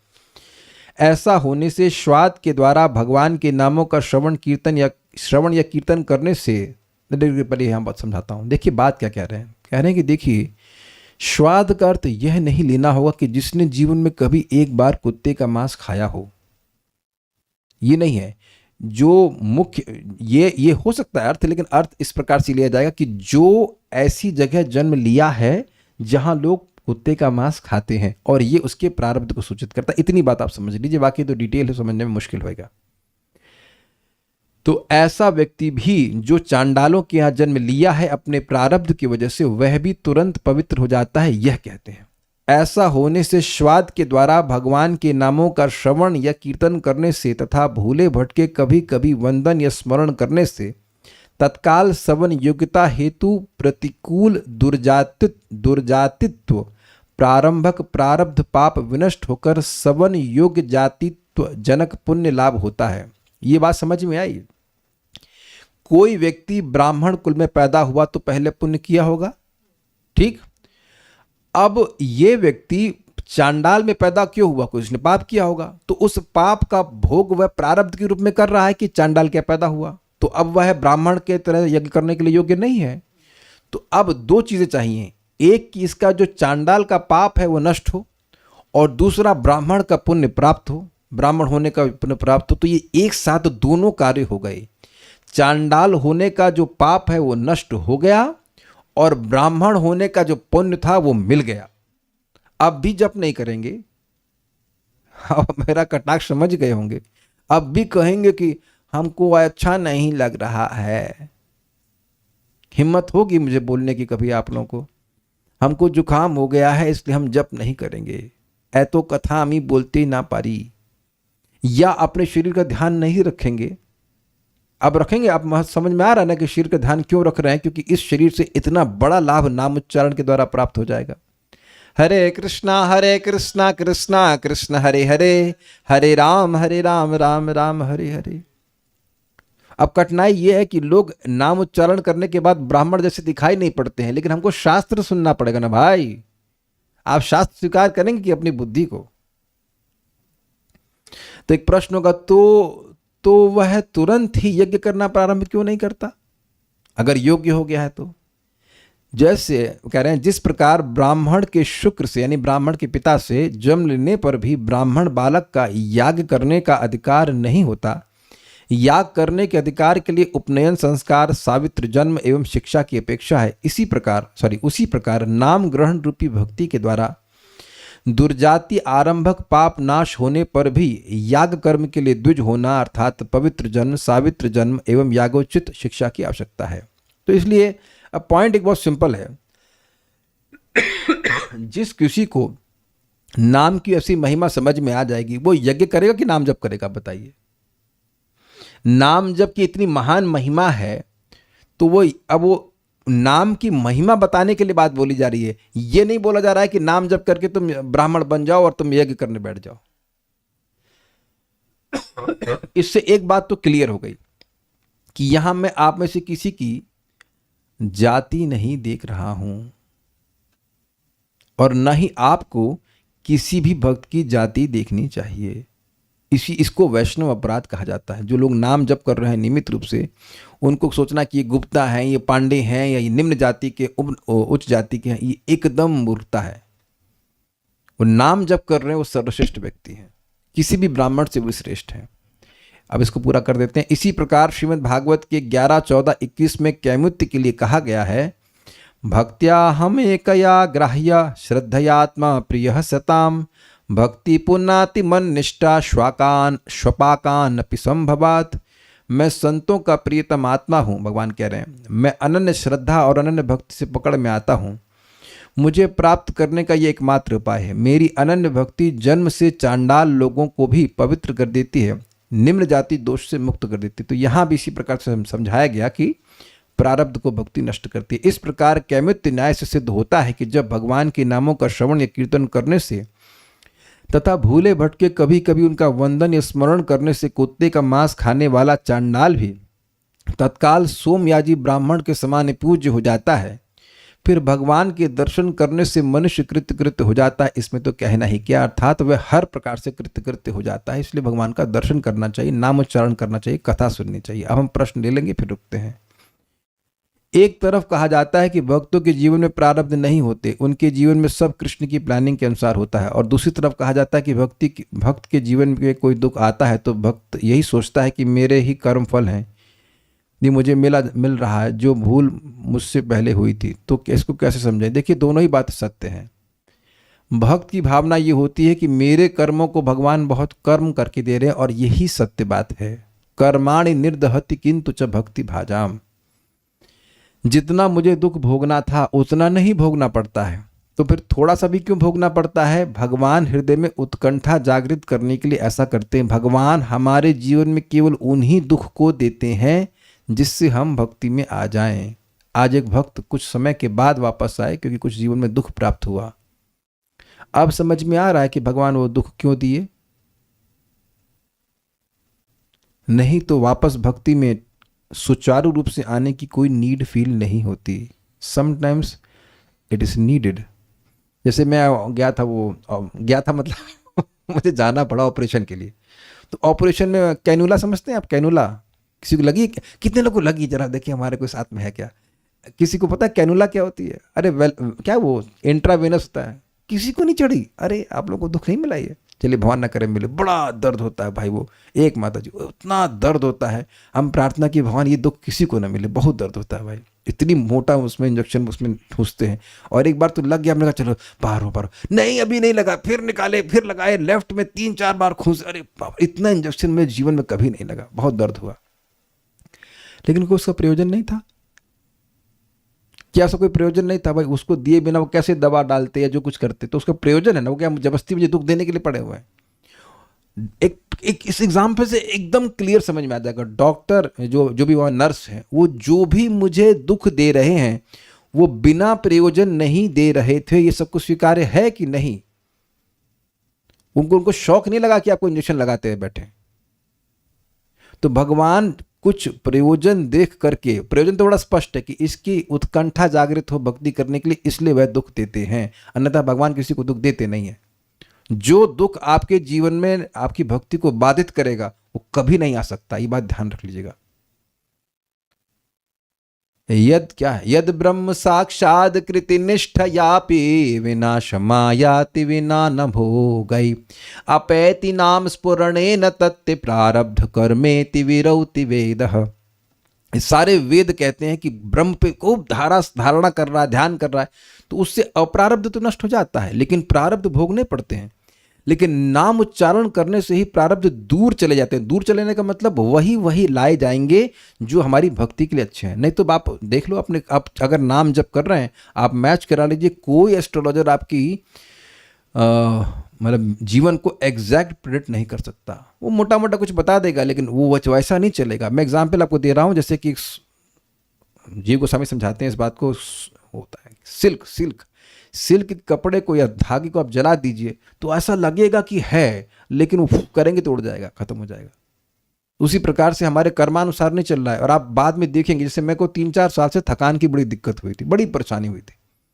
हम तो बड़ा धन्यवाद देते हैं कि हमने सारे पैरामीटर चेक कर लिए कि थकान किस वजह से होती है। अब कोई मुझे बोलता थकान इस वजह से होती है तो मैं ही डॉक्टर बन जाता हूँ। आधा डॉक्टर तो मैं ही पता, कोई लेवल डाउन होगा या विटामिन डी डाउन होगा या B12 डाउन होगा या हीमोग्लोबिन की कमी होगी या बीपी कम होगा। पहले इसको सही कर लो, उसके बाद उतने में तो सबकी थकान चली जाएगी। और ग्रेन्स कम कर दो, that I am very happy कि भगवान ने मुझे सही टाइम पे दिया। I can guide devotees nicely. और इस बहाने मुझे बहुत सारे डॉक्टर मिल गए अच्छे से। तो मतलब नहीं होता तो हमने कभी ये भी चेक नहीं किया था कि कभी मैंने अपने ब्लड रिपोर्ट भी नहीं निकलवाई थी, कभी नहीं करवाई थी। मुझे याद ही नहीं मेरा ब्लड ग्रुप क्या है, कुछ कभी किया ही नहीं था। So it was good for me, I can help devotees. हमें तो अच्छा लगा। उस वक्त अच्छा नहीं लग रहा था, लेकिन अब हम उससे रिलेट कर पाते हैं। कोई व्यक्ति बोल रहा है कि थकान हुई तो क्या होगा, झूठ नहीं बोल रहा है वो, होपफुली। एक कहना है कि सोमयाजी ब्राह्मण कौन होते, बनना है आपको कि नाम जप करना है? तो भाजी पूछ रही हैं। सोम यज्ञ करने वाले ब्राह्मण को सोमयाजी ब्राह्मण कहते हैं। सावित्र जब मतलब ब्राह्मण दीक्षा। कभी किसी भक्त को पाप त्यागने की इच्छा भी ना हो तो वो कैसे त्यागे? अच्छा, इनका कहने का मतलब है कि हमें अगर पाप को त्यागने की इच्छा भी नहीं है तब देखिए, आप अपने आप ही बोर हो जाओगे। आप क्यों पाप करना चाहते हो? पाप करने से क्लेश मिलेगा ये सुनने के बाद भी पाप करना चाहते हैं, तो ये दुर्बुद्धि का लक्षण है। तो जब व्यक्ति नाम जप करता रहेगा, कथा सुनता रहेगा, तो उसकी दुर्बुद्धि अपने आप नष्ट हो जाएगी। दुर्बुद्धि हरत्वम शुद्ध सत्व बुद्धि प्रदायकम। व्यक्ति समझ में आने लग जाएगा उसको कि मैं तो यहाँ बोर हो रहा हूँ। मतलब एक्चुअली एकदम दिखने लगता है कि हम इस जगत में अपना टाइम वेस्ट कर रहे हैं। ये ऐसा नहीं कि आप खाली थ्योरी में रहता है, एकदम क्लियर दिखने लगता है कि यहाँ पे एक पर्पस है, भक्ति करो और निकल के भगवान के पास चले जाओ। बाकी कुछ नहीं। फिर पैदा हो जाओ, फिर उसके बाद भाई वेस्ट ऑफ टाइम। सो उम्मीद है कि आप लोग को ये प्रेजेंटेशन अच्छा लगा। हाँ, कुछ बोल रहे थे आप? हरे कृष्ण प्रभु जी, ये सिर्फ अरे एक बात बताना भूल गया मैं। हाँ, एस्ट्रोलॉजी में आपको बताएंगे, देखिए आपका ग्रह खराब है, इस वजह से आपको ये भोगना पड़ेगा। तो वो क्या है? प्रारब्ध है। तो कभी एस्ट्रोलॉजी की चीजें अप्लाई मत करना। मैं एकदम स्पष्ट बोल रहा हूँ, मैं नाम बता रहा हूँ। क्षितिज नाम का एक मेरा स्टूडेंट था, उसको एक एस्ट्रोलॉजर ने बोला, मेरे बहुत अच्छे एस्ट्रोलॉजर थे, वो बोले कि तुम्हारा वो इस वजह से नहीं होता ना एग्जाम में, उसको 1-2% से रह जाता था। तो हाँ, नहीं क्या तुम्हारा काल सर्प दोष है। अच्छा, तो बोला कितना पूजा लगेगी? 21,000 रुपये। हमने कुछ मत करो, जप करो। 4 माला जप करने लगा, हो गया। वही जॉब मिली जो उसको मिलनी थी, मतलब मिलनी थी जो चाह रहा था, वही जॉब मिली। तो काल सर्प दोष का क्या हुआ भाई? अब उससे पूछो कि काल सर्प दोष क्या हुआ। वही एस्ट्रोलॉजर हमको बोला, मैं अपने प्रमाण बोला, हमारे चिंटू भैया नाम के भैया हैं, हमारी बड़ी बुआ के, सबसे बड़ी बुआ के लड़के, बोले 3 दिन में मर जाएगा। और मैं इतना बेवकूफ़ की बता भी दिया कि तुम 3 दिन में मर जाओगे। अभी तक नहीं मरे वो कब यदा कदा हरे कृष्णा बोल लेते हैं, थोड़ा 5 माला 4 माला जब करने लगे, नहीं मरे, हो गया नष्ट। हो सकता हो कि वो एस्ट्रोलॉजर सही बोल रहा हो अपनी रीडिंग के हिसाब से भैया, लेकिन तुम हरि नाम तो नहीं रीड कर पाओगे ना। आप कुछ समझ रहे हैं? अब मैं अपने बारे में डिटेल्स तो नहीं बताना चाहता हूँ, लेकिन जो लिखा है वो सब कुछ नहीं हो रहा। इतना हल्का हल्का मैंने ऐसे थोड़ा सा ताप दे करके बस पार कर दिया। वो बहुत एग्जैक्ट एस्ट्रोलॉजर था, लेकिन वो उसने जो बातें बोली वो हो भी रही थी काफ़ी हद तक, लेकिन बस वो सिमुलेशन हो जाए, हल्का हल्का लेकर के फिर बाहर। ऐसा नहीं कि हम बहुत परेशान हो जाए। अगर परेशान हो गया होता तो आपके सामने क्लास कैसे दे रहा होता। Krishna is very kind. और यही बात हम ब्रह्मा जी से सुनते, कर्माणि निर्दहति किंतु च भक्ति भाजाम। तो हम खाली ये निवेदन करना चाहते हैं कि यदि आपको एस्ट्रोलॉजी में देखना है दिखवा लीजिए, कोई दिक्कत नहीं है, लेकिन उपाय मत कीजिएगा। उपाय कीजिएगा हरे कृष्णा कृष्ण कृष्ण हरे हरे, हरे राम राम राम हरे। सारा सारा वो ध्वस्त कर देगा। इसमें हम बिल्कुल अप्लाई करते हैं, कोई उपाय नहीं करते, कुछ न मन ही नहीं करता। टाइम कहाँ है हमारे पास? कुछ बोल रहे हैं, बोलिए। हरे कृष्ण बोलिए प्रभु जी। आज जो बल्कि हमको एक वो हमारे पंडित जी बोले, इससे बचना चाहते तो मंत्र उच्चारण कीजिए। तो हमने कहा वो तो हम खुद ही कर लेंगे आपको पैसा क्यों देंगे? हाँ बोलिए। तो आज हम लोग जो पढ़े 1.18 से लेकर 21 तक, 1.17 से 21 तक। हाँ हाँ, तो ये सब क्लेशग्नि के ही वर्णन है। और क्या? क्लेश कहाँ से आ रहा है? क्लेश आ रहा है पाप की बीज या अविद्या से। तो फिर पाप का डिवीजन कर दिया, प्रारब्ध और अप्रारब्ध। तो अब पाप को नाश करने वाली है, इसके लिए श्लोक कोट कर दिए। तो क्लेशग्नि का तो वर्णन हुआ ना। मतलब श्री रूप गोस्वामी ने पहले क्लेशग्नि का कुछ श्लोक दिया है। क्लेश मैंने बताया क्लेशग्नि है। क्लेश के 3 विभाजन हो गए। क्लेश है पाप का बीज और अविद्या। फिर पाप का 2 डिवीजन कर दिए और उसमें बताया प्रारब्ध और अप्रारब्ध। तो कैसे प्रारब्ध को काटती है और कैसे अप्रारब्ध को भक्ति काटती है, ये भी दिखा दिया। तो यही दिखा रहे हैं कि भक्ति कैसे क्लेशों को काटती है। अभी आगे और चर्चा होगी, कल वाली चर्चा होगी कैसे भक्ति वासना को भी काटती है और अविद्या को भी काटती है। काटती मतलब नष्ट करती है। मतलब श्री रूप गोस्वामी ने मतलब हर मतलब प्रमाण दिया है। उसके बाद फिर शुभदा का प्रमाण दिया है। एक का आएगा। मोक्ष लघुताकृत कैसे है, शुभदा कैसे, सब वर्णन आएगा। परेशान मत होइए, ध्यान से सुनते रहिए। मजा आ रहा है भक्ति रसामृत सिंधु में। I hope you are enjoying this granth. So will meet Krishna willing in the evening. आज हम लोग यक्ष राक्षसों का बर्थडे मनाएंगे। ब्रह्मा जी यक्ष राक्षसों की सृष्टि करेंगे। अगर आप लोगों को लग रहा है कि आपके बच्चे आपको परेशान करते हैं, ब्रह्मा जी के आगे कुछ भी नहीं है। ब्रह्मा जी के बच्चे कैसे थे, बड़ा फजीयत में डाल दिए थे। तो हम उसको शाम को सुनेंगे। श्री भक्ति रसामृत सिंधु की जय, श्रील प्रभुपाद की जय, निताई गौर प्रेमानंदे।